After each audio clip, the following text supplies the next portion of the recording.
Hey everyone, welcome back in my channel treasure world. तो हाजिर हूँ मैं फिर से एक न्यू इंटरेस्टिंग मोरल स्टोरी के साथ। आज की स्टोरी बहुत ही इंटरेस्टिंग है, साथ ही यह एक मॉरल स्टोरी है। वीडियो के एंड तक बने रहिएगा, बहुत सारे न्यू वर्ड्स आप इस स्टोरी में सीखेंगे।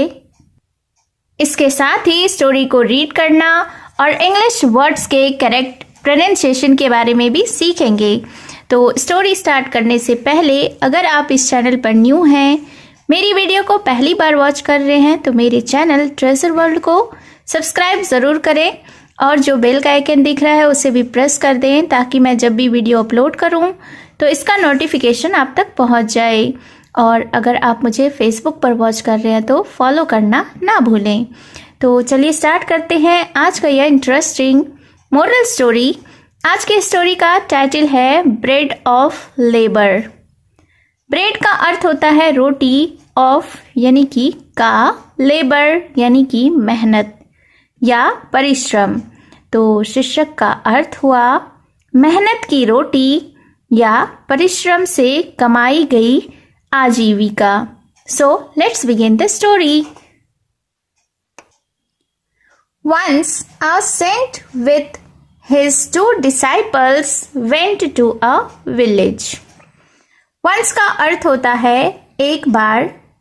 A saint, a यानी कि एक, saint का अर्थ होता है साधु या ऋषि या महात्मा, with यानी कि साथ, his यानी उनके, two यानी कि दो, disciples का अर्थ होता है शिष्य या चेला, went यानी कि गए, to a village। to a village, village का अर्थ होता है गांव, to a village यानी कि एक गांव में। तो इस सेंटेंस का अर्थ हुआ once यानी कि एक बार, a saint with his two disciples went to a village। एक संत अपने दो शिष्यों के साथ एक गांव गए। The disciples asked the saint who would provide food in the village. The disciples यानी कि शिष्यों ने asked का अर्थ होता है पूछा, the saint यानी कि ऋषि से या महात्मा से, who would provide का अर्थ होता है प्रदान करना या देना।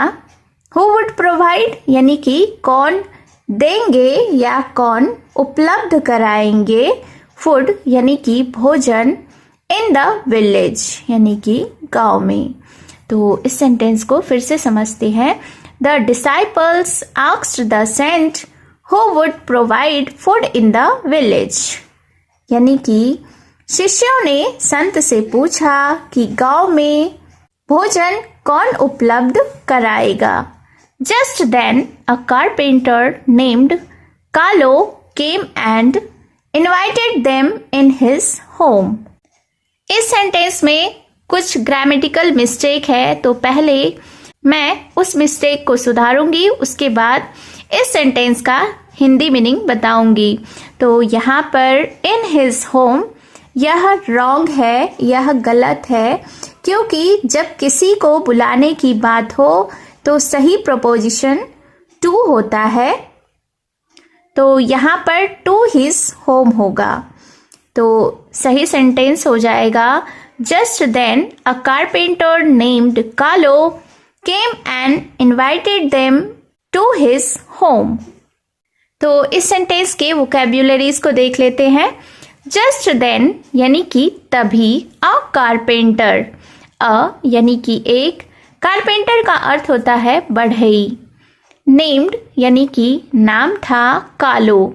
तो जस्ट देन तभी, अ कारपेंटर नेम्ड कालो, एक बढ़ई जिसका नाम कालो था, केम यानी कि आया, एंड और इनवाइटेड देम, इनवाइटेड यानी कि आमंत्रित किया, देम यानी कि उन्हें, टू हिज होम यानी उसके घर में।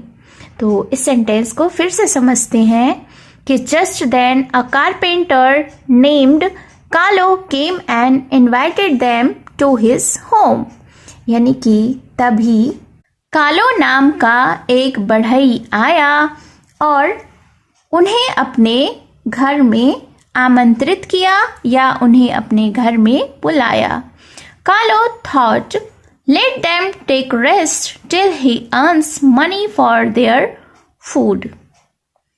अब इस सेंटेंस में भी जो he earns है, यहाँ पर he earns की जगह I earn होगा, क्योंकि यह कालो का थॉट है, इसलिए फर्स्ट पर्सन आई आएगा। तो इस सेंटेंस को सुधार कर यह होगा, Kalo thought let them take rest till I earn money for their food. तो फिर क्या हुआ कि कालो थॉट, कालो नाम है बढ़ई का, थॉट यानी कि सोचा, तो कालो थॉट यानी बढ़ई ने सोचा, लेट देम टेक रेस्ट।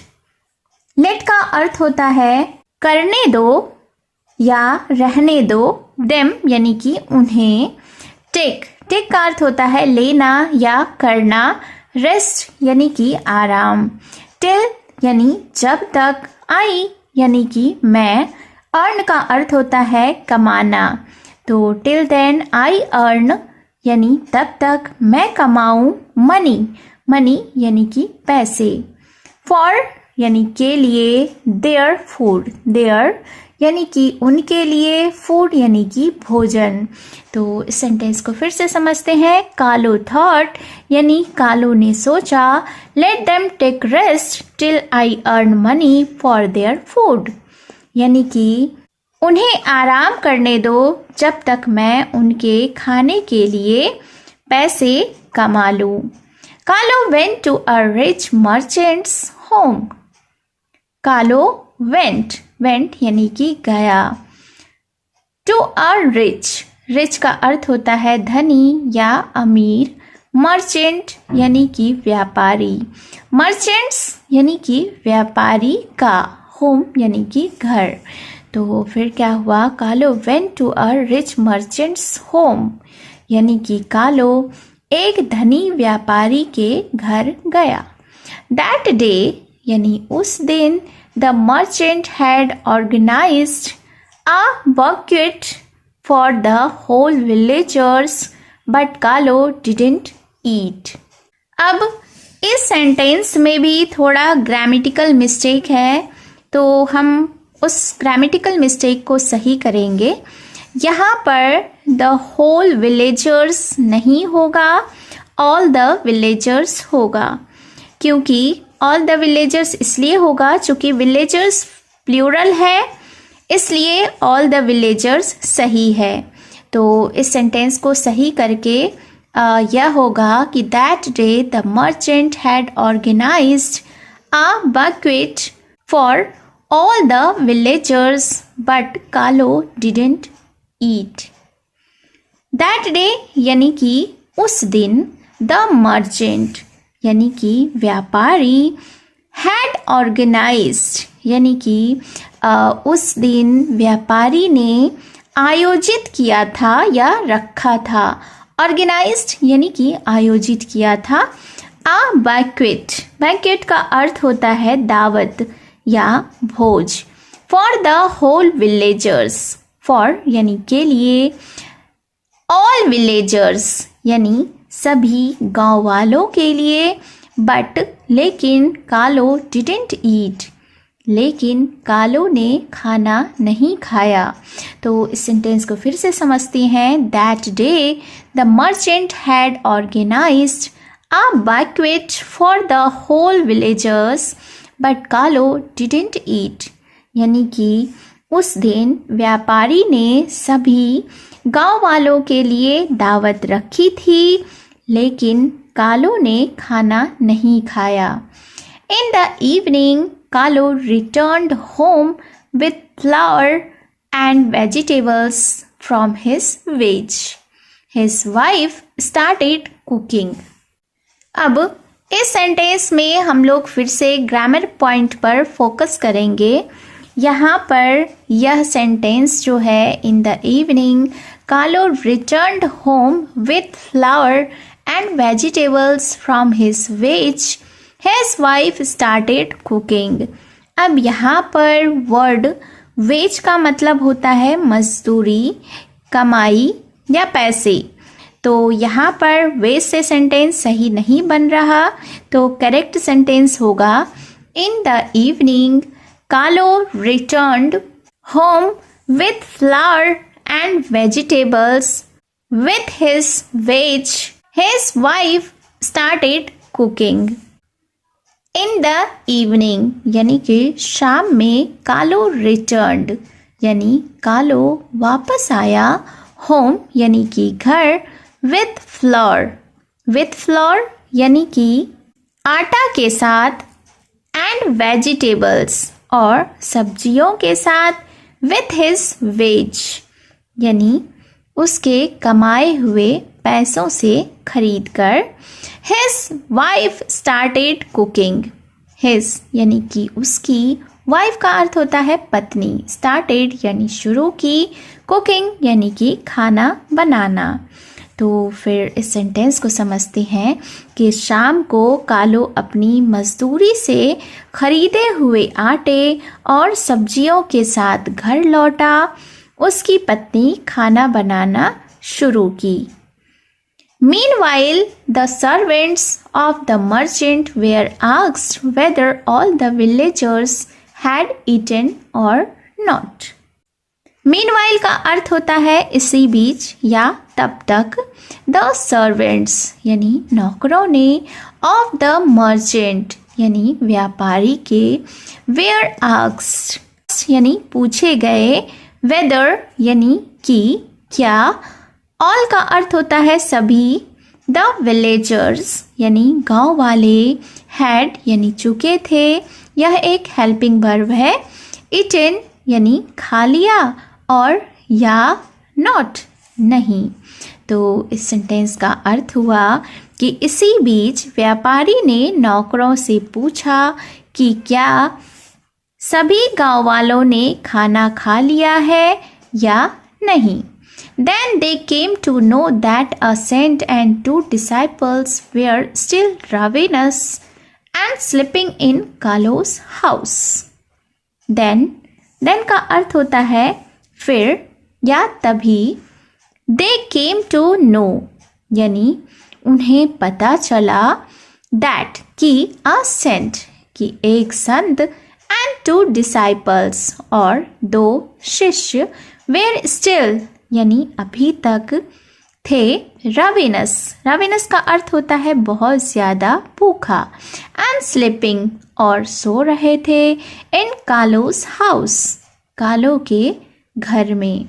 तो फिर क्या हुआ कि तब उन्हें पता चला कि एक संत और 2 शिष्य अभी भी बहुत भूखे थे और वे कालो के घरों में सो रहे थे। Then the servants offered them meal, but the saint also took Kalo's bread to make him feel happy. Then यानी कि फिर या तब, the servants offered यानी कि नौकरों ने, offered का अर्थ होता है दिया या पेश किया, them यानी उन्हें, meal का अर्थ होता है भोजन, but लेकिन the saint यानी शिष्य, also यानी कि भी, took यानी कि लिया, Kalo's bread यानी कालो की रोटी, to make यानी उन्हें करने के लिए, him यानी कि उन्हें, feel happy का अर्थ होता है महसूस करना, happy यानी कि खुश। तो फिर क्या हुआ कि तब नौकरों ने उन्हें भोजन दिया, लेकिन संत ने कालो की रोटी भी ली ताकि उसे खुशी महसूस हो। But just as the saint took a piece of the merchant's bread, it started bleeding from bread. But यानी लेकिन, just as यानी जैसे ही, the saint took यानी संत ने लिया, a piece यानी एक टुकड़ा, of the merchant's bread यानी व्यापारी के रोटी से, it started यानी यह शुरू हुआ, bleeding यानी खून निकलना, फ्रॉम ब्रेड यानी रोटी से। तो फिर क्या हुआ कि लेकिन जैसे ही संत ने व्यापारी की रोटी का एक टुकड़ा लिया, रोटी से खून निकलने लगा। When he took Carlos bread, it started flowing milk. When यानी कि जब, he took यानी उसने लिया, Carlos bread यानी कालो की रोटी, it started या शुरू हुआ, flowing milk. Flowing यानी कि बहना, milk यानी कि दूध। तो फिर क्या हुआ कि जब उसने कालो की रोटी ली तो उसमें से दूध बहने लगा। The astonished merchant asked the reason. Astonished का अर्थ होता है हैरान, merchant यानी कि व्यापारी, asked यानी कि पूछा, the reason यानी कि कारण। तो फिर क्या हुआ, the astonished merchant asked the reason यानी कि हैरान व्यापारी ने इसका कारण पूछा। Then the saint replied, तब सेंट ने यानी साधु ने रिप्लाइड यानी कि जवाब दिया, it is the bread of labour. तो बहुत ही खूबसूरत सा संत ने जवाब देते हुए कहा कि it is the bread of labour यानी कि यह मेहनत की रोटी है, या यूँ कह सकते हैं कि संत ने जवाब देते हुए कहा कि यह परिश्रम की रोटी है। Saying so, he enjoyed Carlos' meal. Saying so यानी कि ऐसा कहकर, he enjoyed, he यानी कि उसने, enjoyed यानी आनंद लिया, Carlos' meal यानी कालो के भोजन का। तो saying so, he enjoyed Carlos' meal यानी कि ऐसा कहकर उसने कालो के भोजन का आनंद लिया। Moral of the story is labor gives you satisfaction. Labour का अर्थ होता है परिश्रम या मेहनत। गिव्स यानी कि देता है, यू यानी आपको, सेटिस्फैक्शन यानी कि संतोष या संतुष्टि। तो इस स्टोरी का यह मॉरल है कि मेहनत आपको संतोष देती है, यानी कि जब कोई इंसान ईमानदारी से मेहनत करके कुछ हासिल करता है तो उसे अंदर से खुशी, शांति और आत्मसंतोष मिलता है। So it was the short moral story. I hope you have enjoyed the story और उम्मीद है कि आपने बहुत सारे न्यू वर्ड्स भी सीखे होंगे। इस स्टोरी के डिस्क्रिप्शन को ज़रूर चेकआउट करें क्योंकि मैंने वहाँ पे इस स्टोरी में यूज़ हुए इम्पॉर्टेंट वर्ड्स को लिस्ट आउट किया है। तो आप डिस्क्रिप्शन चेक करके वहाँ से वर्ड स्टॉक को बढ़ा सकते हैं और ऐसे ही इन्फॉर्मेटिव एंड मोरल स्टोरीज़ के लिए मेरे चैनल को सब्सक्राइब कर लें, बेल का आइकन भी हिट कर दें और अगर आप मुझे फेसबुक पर वॉच कर रहे हैं तो फॉलो करना ना भूलें। और अगर मेरी वीडियो आपको ज़रा भी इन्फॉर्मेटिव लगी हो तो कमेंट करके ज़रूर बताएं क्योंकि आपके कमेंट्स से मुझे और ज़्यादा करेज मिलती है इन्फॉर्मेटिव वीडियोस आप तक लाने में। तो मिलती हूँ मैं फिर से एक न्यू इंटरेस्टिंग मोरल स्टोरी के साथ। Thank you for watching.